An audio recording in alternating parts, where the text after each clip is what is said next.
Over the past year, the influence of Triple H's leadership has led to a remarkable surge in the popularity of several WWE superstars. Sami Zayn's ascent to main event status, stemming from his feud with Roman Reigns, stands out prominently. Meanwhile, Seth Rollins, who was already a fan favorite, reached new heights by clinching the World Heavyweight title. Even the Judgment Day faction, initially met with skepticism due to its booking, has transformed into a dominant and well-received group within the company. However, none of these successes compares to the organic rise of what could be WWE's next top star, LA Knight.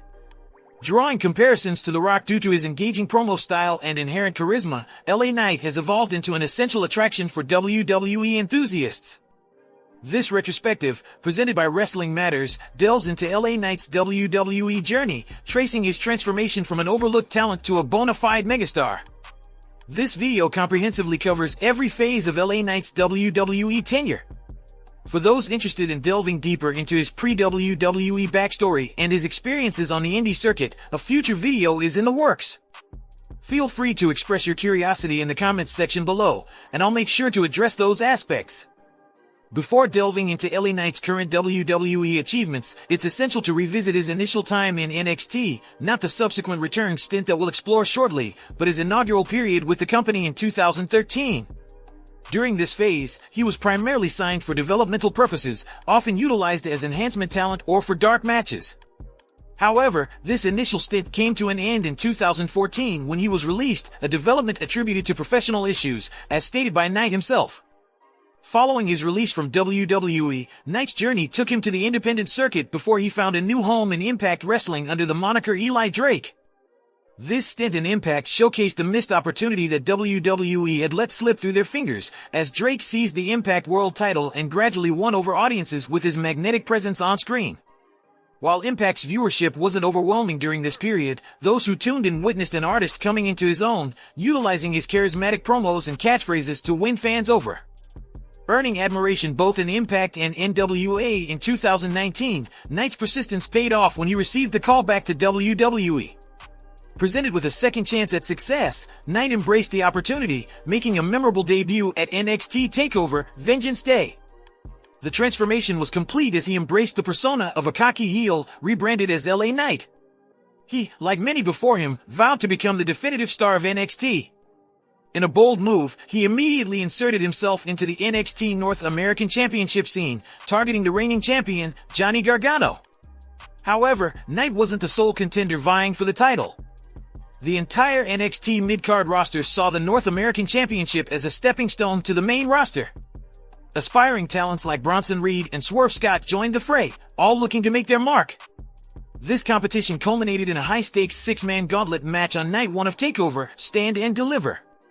Despite falling short against the eventual winner, Bronson Reed, Knight used this exposure to solidify his footing and set the stage for his inaugural major feud in NXT. A pivotal figure in this narrative was Cameron Grimes, who underwent a character transformation. Identifying himself as NXT's wealthiest individual, Grimes boasted about his stock market successes, attracting the attention of legendary persona Ted DiBiase. Over several weeks, DiBiase's appearances escalated, always one-upping Grimes in acquisitions. The tension simmered until May 25th when Knight interrupted a segment involving DiBiase and Grimes, aiming to enlist DiBiase as his guide through NXT. This provocation escalated the conflict, leading to a showdown at TakeOver, In Your House. Grimes sought not only to defeat Knight but also to humiliate DiBiase. Their clash took place with DiBiase's iconic $1 Million Championship hanging above the ring, symbolizing their battle. After a hard-fought contest, it was LA Knight who climbed the ladder of success, capturing his maiden championship in WWE by securing the $1 Million title, in an act that added insult to DiBiase's injury. Once more, Grimes found himself unable to outshine his rival. Knight and DiBiase had left Grimes defeated and sprawled on the mat.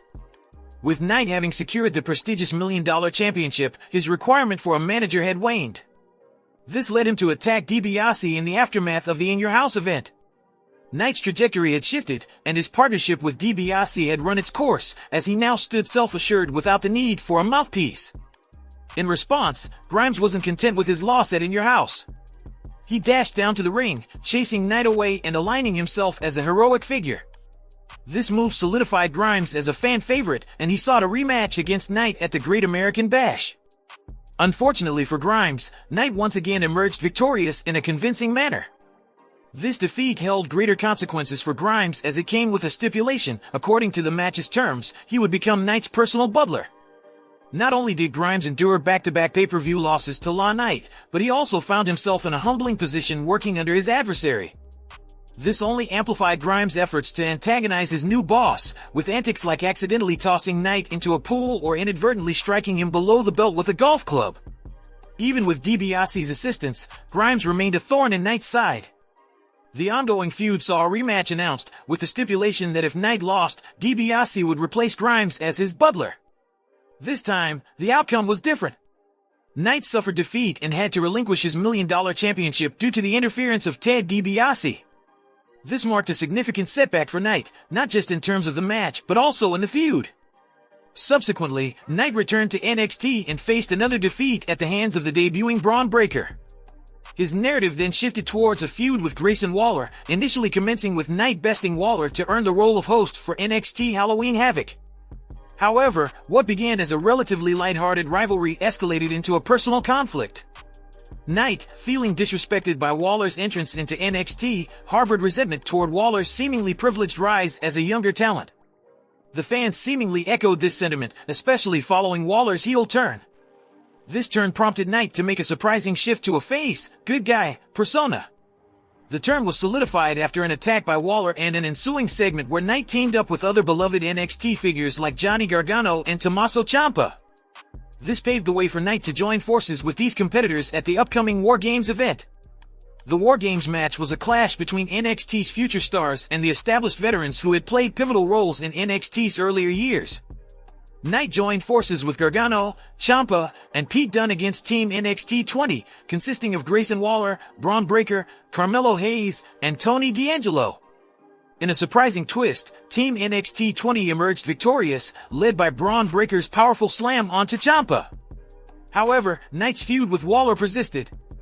Waller continued to make a name for himself by targeting prominent WWE figures like Johnny Gargano and AJ Styles. Meanwhile, Knight had a brief hiatus from action due to an assault by Waller. After returning, Knight channeled his frustrations into a confrontation with Waller. The feud evolved through a series of promos centering around Waller's temporary restraining order against Knight. The culmination took place at NXT Roadblock in a last-man-standing match, finally allowing the two rivals to settle their differences in an intense showdown. Regrettably, Knight's fortunes took a downturn as he found himself on the losing end of not only the match but also the feud, as a colossal top-rope elbow drop delivered by Waller crashed through Knight's chest and the announcer's table. These setbacks marked the continuation of Knight's losing streak as his tenure with NXT neared its conclusion. His subsequent match at NXT Roadblock saw him miss out on the NXT title due to a well-placed superkick by the reigning champion, Dolph Ziggler. Knight's pursuit of the title only seemed to irk one of NXT's most dominant forces at the time, Gunther. From Gunther's perspective, it was perplexing why Knight deserved a title shot considering his string of losses in NXT. This sentiment sparked a brief rivalry that lasted a mere few weeks, culminating in Knight suffering yet another defeat during his final NXT match against the formidable Gunther at TakeOver, Stand and Deliver. While concerns about his WWE future lingered, Knight's fans and even Knight himself were left bewildered about his next chapter. On the brighter side, he received a call-up to the main roster, offering him the chance to showcase his talents on a grander scale. However, this transition came with substantial reimagining. In a curious move by the decision-makers at Titan Towers, Knight was repackaged as a manager named Max Dupri. Embracing the role of a modeling agency leader, Dupri placed great emphasis on the appearances of wrestlers like Mace and Mansoor. The group's ranks were augmented by the inclusion of Max's kayfabe sister, Maxine Dupri, creating the ensemble known as Maximum Male Models. This shift left someone as promising and talented as LA Knight feeling somewhat underutilized. The group's activities proved unremarkable over several months, and it wasn't until the September 30th episode of SmackDown that a notable development occurred, marking a pivotal point in Max Dupri's trajectory. After Triple H took the reins at WWE's creative helm, Max left the group behind, swiftly undergoing a rebranding the following week to revert to his previous character, LA Knight. Concurrently, as Max Dupri transitioned back into the spotlight as LA Knight, an enigmatic presence made its much-anticipated return to WWE. Bray Wyatt, having been released a year earlier, made a dramatic comeback, instantly reclaiming his status as one of WWE's hottest stars.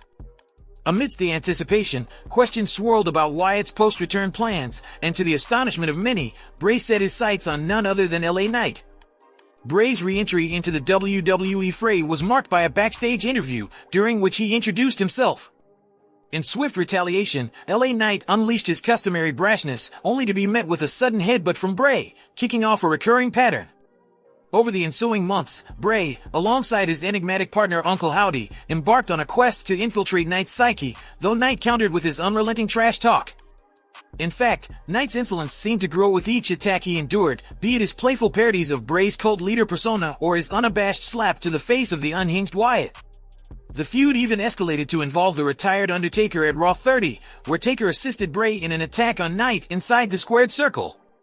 Ultimately, the rivalry culminated at Royal Rumble 2023 in an innovative match dubbed the Mountain Dew Pitch Black Match. Bray's entrance was a spectacle as he was adorned with glow-in-the-dark paint. The confrontation unfolded in an amalgamation of darkness and vibrant lights, where Knight found himself on the losing side yet again.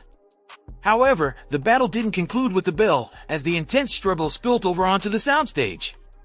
In an unexpected twist, Bray subjected Knight to the mandible claw, before the mysterious Uncle Howdy figure executed a high-risk dive from an elevated platform, crashing through both Knight and the floor below, creating a dramatic explosion upon impact as Bray observed with sinister satisfaction.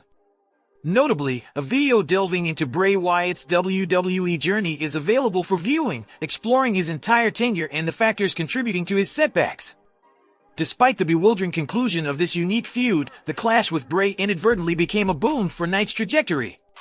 The high-profile storyline solidified Knight's presence on SmackDown, offering fans a glimpse of his skill set. For those who hadn't followed his NXT run, this feud with Bray offered an initial taste of what LA Knight was capable of. While opinions on the feud vary, it showcased instances of brilliance from LA Knight, who, in a peculiar way, carried the rivalry through his exceptional charisma and in-ring performance. Remarkably, despite Bray's initial immense popularity, by the feud's end, it was Knight who experienced an upsurge in popularity as fans witnessed his true capabilities. This trend continued, defying expectations. Despite enduring a series of losses, both on NXT and the main roster, and maintaining a heel persona on SmackDown, Knight's popularity soared thanks to his natural charisma and microphone prowess. Week after week, his entrances were met with an escalating chorus of fans vocally supporting him.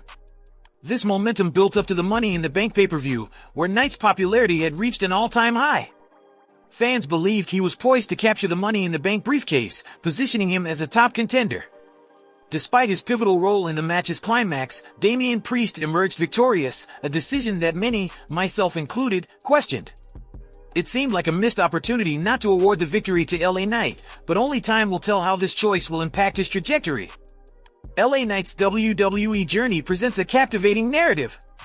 Despite an unconventional trajectory featuring numerous losses in both NXT and the main roster, his popularity has continually surged. Even prior to his WWE return in 2021, LA Knight had garnered attention on the independent scene due to his inherent charisma. Often likened to an Attitude-era star transported to the modern WWE landscape, Knight boasts the fan endorsement of Steve Austin, the mic prowess of The Rock, and the larger-than-life charisma of Ric Flair, all rolled into one.